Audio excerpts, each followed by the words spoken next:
Hi y'all, and welcome to episode 31 of Thursday Tidbits. My name is Kathy Rucat Smith and I'm a realtor with Palmetto Coastal Homes in Myrtle Beach, South Carolina. Today we're going to be talking about sea turtles. And you may be asking yourself, what do sea turtles have to do with real estate? Well, the short answer is nothing. But if you live at the beach, if you're thinking about buying a place here at the beach, or if you spend your vacation here, you're going to hear a lot about sea turtles, especially from the spring into the summer and the fall. And there's also some rules surrounding sea turtles that I need you to keep in mind while you're enjoying our beaches. When is sea turtle season? Sea turtle season starts May 1st and runs through the end of October typically. Every now and then you'll get an outlier nest that hatches into November. But typically the season starts in May and ends at the end of October. And while that's true, you still will be able to see turtles off our coast from anytime from April until November. What do you need to know about sea turtles? While there are 7 types of sea turtles, only 4 are commonly found around our coast. The most common is the loggerhead turtle, but you can also find green turtles, Kemp's ridley turtles, and leatherback turtles.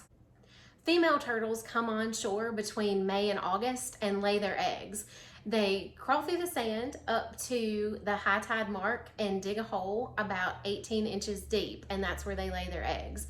And while they're crawling up from the ocean to the high tide mark, they leave a very distinctive pattern with their back flippers, and that's how volunteers can tell that a nest has been dug the previous night. So those eggs will then incubate in that nest for about 60 days. And a fun fact, the sex of the hatchlings is determined by the temperature in the 3rd trimester. So during the time that the eggs are incubating in the nest, they are subject to all kinds of predators, things like foxes and ghost crabs, and extra higher than normal high tides can cause issues with the nest, but also humans can cause issues with the nest. So after about 60 days, the hatchlings will emerge from the nest, and using the moon to guide them, they will then crawl out to sea. Volunteers of SCOOT, which stands for the South Carolina United Turtle Enthusiast, help keep track of both the turtle nest and the turtle hatchlings along our coast. Each morning around sunrise, they will walk the beaches looking for evidence of a new nest being laid the night before. And as mentioned before, that's that pattern that the mom turtle leaves with her back flippers in the sand. So they'll mark off that turtle nest to keep it protected, and then report back to DNR how many new nests they found that morning.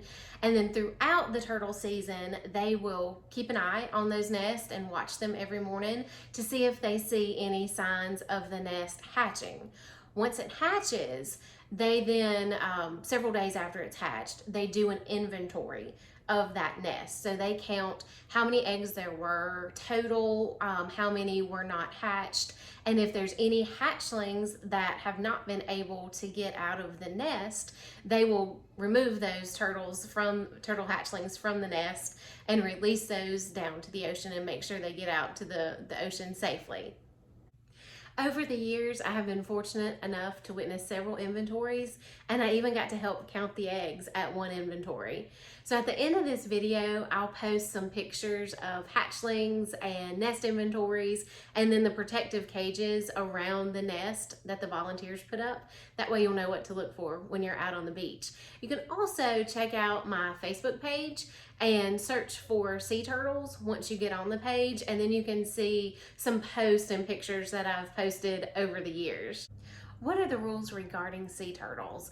First and foremost, know that they are on the endangered species list and they're protected by state and federal laws.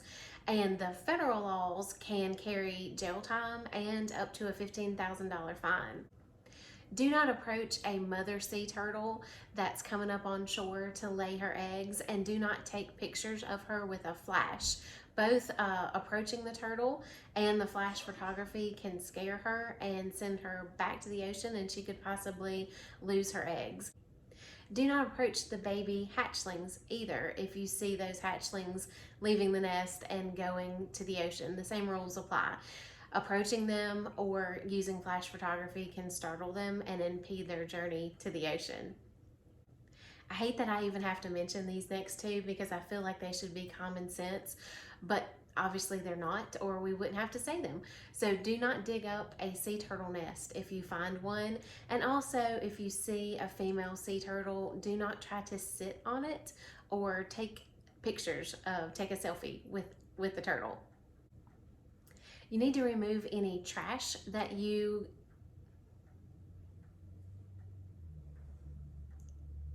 Remove any trash and take with you any of the belongings that you brought down onto the beach. So things like your beach chairs, your beach toys, and your tents. You need to take those back with you. A lot of times people that are renting oceanfront houses will just move those items back close to the house or even leave them up near the dune line in front of their house.